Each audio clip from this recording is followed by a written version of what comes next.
ஒரு சூப்பரான ஆட்டு எலும்பு குழம்பு பார்க்கலாமா?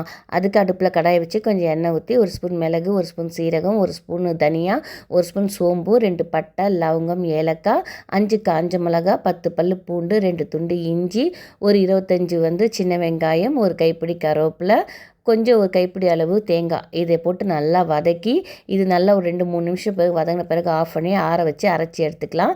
இப்போ அடுப்பில் குக்கர் வச்சு எண்ணெய் ஊற்றி 1 ஸ்பூன் சோம்பு போட்டுட்டு, ஒரு பெரிய சைஸு வெங்காயம் அதையும் பொடியாக கட் பண்ணி போட்டு நல்லா வதக்கலாம். இது கூடவே ஒரு கைப்பிடி அளவு கருவேப்பிலை போட்டுக்கலாம். இது போட்டுட்டு ஒரு 1/2 ஸ்பூன் இஞ்சி பூண்டு பேஸ்ட் அதையும் போட்டு நல்லா பச்சை வாசனை போகிற வதக்கிட்டு, ஒரு 3 குட்டி சைஸ் தக்காளியை கட் பண்ணி போட்டுட்டு, கூடவே உப்பையும் சேர்த்து இது நல்லா வதக்கலாம். இது நல்லா வதங்கி வந்த பிறகு நான் 1 கிலோ மட்டன் எலும்பு வாங்கி கழுவி வச்சுருக்கேன். இப்போ அதை போட்டு இந்த இதுலேயே நல்லா வதக்கலாம்.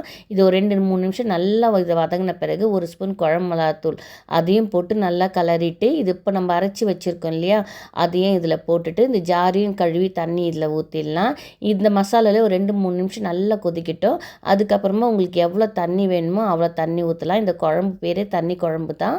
அதனால் ஊற்றிட்டு மூடிட்டு ஒரு 4-5 விசில் விட்டு எடுத்தோம்னா சூப்பரான மட்டன் எலும்பு குழம்பு ரெடி. ட்ரை பண்ணி பாருங்கள், நல்லாயிருக்கும்.